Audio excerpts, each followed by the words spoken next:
Hey F1 fans, welcome to my video after the Brazil F1 race this weekend. Oh my gosh, it was exciting. We had a lot of retirements. We had some really great racing between some of the drivers. It was a sprint race weekend. Let's see who moved up and who moved down. Our first position swaps are between Sainz, Alonso, and Norris. So Carlos Sainz finished P6 from P7, a very lackluster performance from his car this week. Even in the shorter sprint race, he had to lift off in order to cool the brakes, making it impossible to push the car and race all out. So he gets 9 points over the weekend, but his rivals get more, and he slides 2 positions down in the championship standings. Fernando Alonso finished his P3, getting another podium. Gosh, who would have thought that after Aston Martin's slump over the last few races? He started in P4 and then fell back, but got ahead of Lewis Hamilton on the restart after the red flag.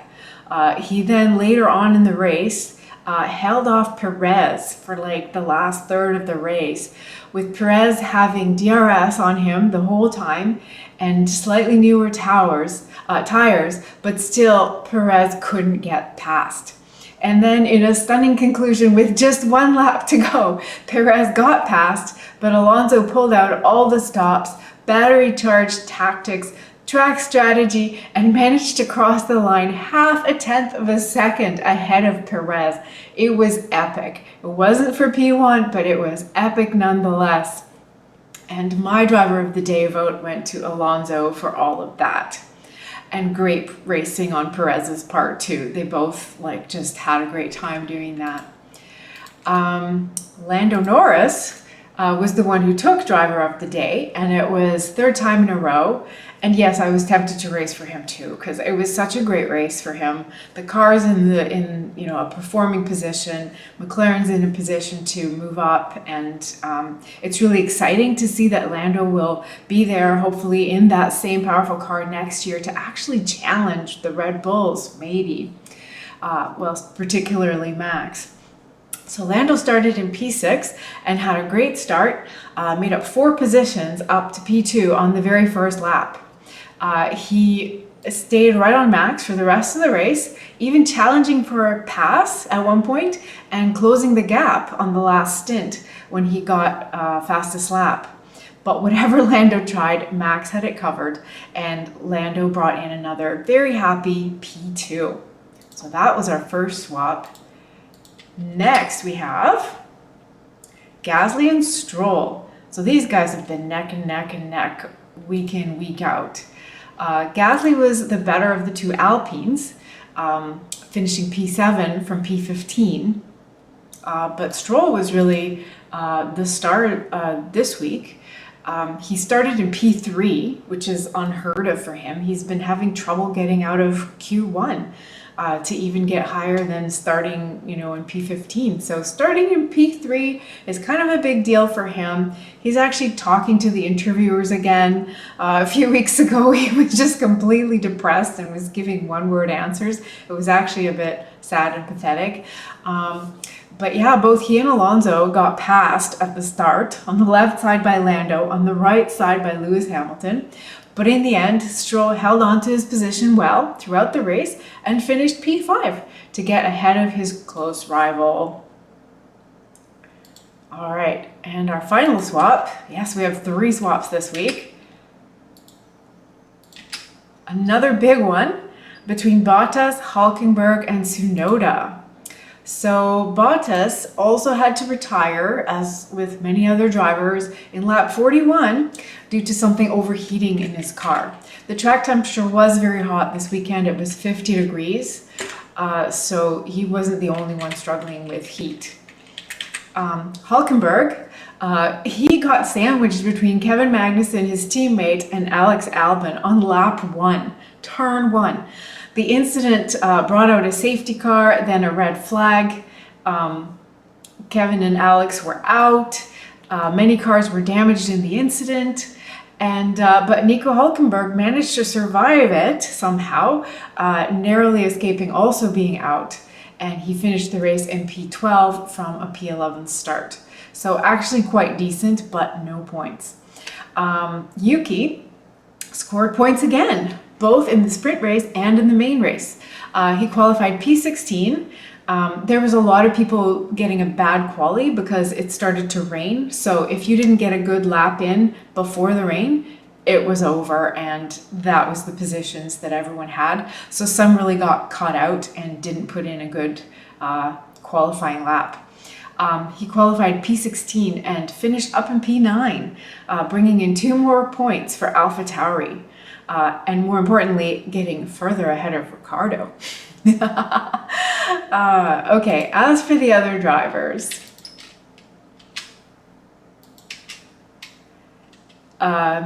okay, Charles Leclerc was going to start in P2. Okay, I have to find him there. But lost his hydraulics around the formation lap. At first, of course, I thought, oh my God, he made a mistake and he's out and before the race even starts. But no, it was his hydraulics failed. I think it was rear wheel just went out. His car went the wrong way and he was in the wall. So that put him out of the race before it started. So he gets a DNS, did not start. Oscar Piastri and Daniel Ricciardo, they're in different places, but also picked up damage from the lap 1 incident. Oscar was bumped from behind, wrecking his rear wing and suspension, and Daniel had a flying tire come straight at his car and destroy his rear wing, fortunately missing, the driver part area of the car. Both had to make extensive repairs during the red flag, and so had to start from the pit lane. +1 lap at the restart. Why +1 lap? I actually looked into this. It's because the race was suspended at the end of lap 1, and those 2 cars have not completed lap 1. So they were a lap down in the race standings at the time that the race was red flagged, and hence they had to be a lap down at the restart. So that's a huge setback, and unsurprisingly, both finished at the back of the pack in P14 and P13 respectively. Yes, P14 was our last finishing spot, the remaining 6 cars being out of the race. So that was a lot of retirements this week. George Russell also had to retire his car in lap 60 due to overheating. All right, let's see about the points. Okay, so Perez actually manages to pull away from Hamilton. That was a little bit up in the air recently, but with Hamilton not doing that great and Perez coming in right behind the podium, he bought himself some more breathing room. Only 2 races to go, remember? So yeah, that's about 32 points there that Hamilton would have to make up in 2 races to get him. If Perez gets enough of a difference on Hamilton next race, he could actually clinch the championship 1 race before the end, P2 in the championship, and leave Hamilton no chance to catch him anymore. But as it stands, we're still in a race there, and Hamilton will want to catch him real bad. Lando is most certainly going to pass Alonso in the coming weeks. Yes, the Aston Martin is kind of back in form, but the McLaren is superb, and Lando is just upping his driving week after week. Anytime he goes wrong, he fixes it next time. He needs to get a little more aggressive, I think, but also not crashing is good. So he wears his safety hat most of the time. We're conservative, but hey, it's working. And with only 3 points between, I'm pretty sure Lando will catch him. Stroll and Gasly, they've been back and forth pretty much most of the season. They're still battling out, just 1 point apart. It will just remain to see who does better on that last week. Although with Aston back on form and looking like the car is working better for Stroll personally, whereas before the car was not to his liking and it was really working well only for Alonso. Hey, maybe Stroll will leave Gasly behind and actually clinch that P10 in the championship. Let's see, Yuki now that he's made some great strides forward. He's 3 points ahead of Bottas and 4 ahead of Hulkenberg, and he's likely to widen that gap, but unlikely to catch Albon, although he certainly closed it this week by 5 points. Yeah, that's an awful lot of points before just with 2 races to go. And finally, Ricciardo, being also in an AlphaTauri like Yuki, the car's been really, really good lately, much better than before. They've pulled themselves up from last position. So yes, it's likely that Ricciardo, who is currently tied with Zhou, or rather still tied with Zhou, because he got 0 points, likely that he'll pull forward from that and possibly also pass Hulkenberg and Bottas, just like Yuki. So we will have to see. All right, for the teams, we don't have any position swaps. Few comments about the teams. Let's see, Aston Martin back on form after undoing upgrades that they've been trying out for the last few races. It's very sad when, you know, a team works really hard, I'm sure, testing in the simulator, in wind tunnel, and like coming up with stuff and looking to make things better, and then you put it on the car and you suddenly start not getting points from podiums. So it was just really devastating for them. So they've undone the upgrades, and now the car is much better again. So they'll focus on next year and drive this car till the end of the season. So yeah, both drivers on good form. Don't know if, well, no, I do know that it's not going to be enough to catch McLaren. If McLaren was sitting still, yes, but since McLaren is up on a rise, like vertically, I don't think they're going to catch McLaren. So they will probably finish P5. Mercedes, oh my goodness. Still in P2, but what a torrid weekend with an extremely underperforming car. And everyone was just totally bummed out. Lewis was just downtrodden, although he's had such a nicer, better outlook lately. Toto Wolff was just, his face was just completely devastated, and like, this car is just unacceptable kind of attitude. And I think the attitudes are, you know, they're super hurt over this because they weren't expecting it.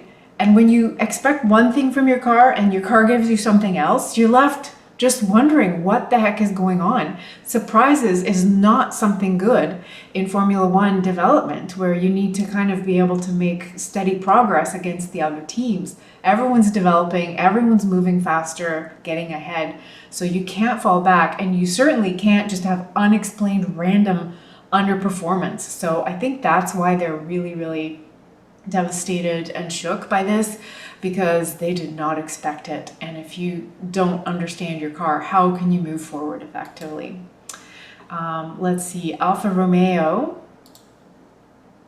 So Zhou also had to retire his car in lap 24 due to technical problems, and with Valtteri's retirement, they have both cars out. So just to say, another sad weekend for them, no new points, whereas AlphaTauri is pulling away. Okay, in terms of who's close to each other, I only see here that AlphaTauri may actually have a chance to catch Team Alex, i.e. Williams, maybe, if both drivers are performing and getting points every time, and if Alex actually fails to get points. Logan Sargent's been, you know, it's his rookie year. He's only got his 1 point, and he's not really contributing to that. So yeah, it just really depends. If Alex has a bad series and the two AlphaTauris actually have a good series of races, they have a chance.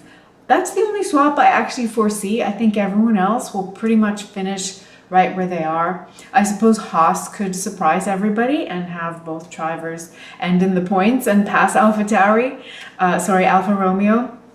But yeah, we'll have to see.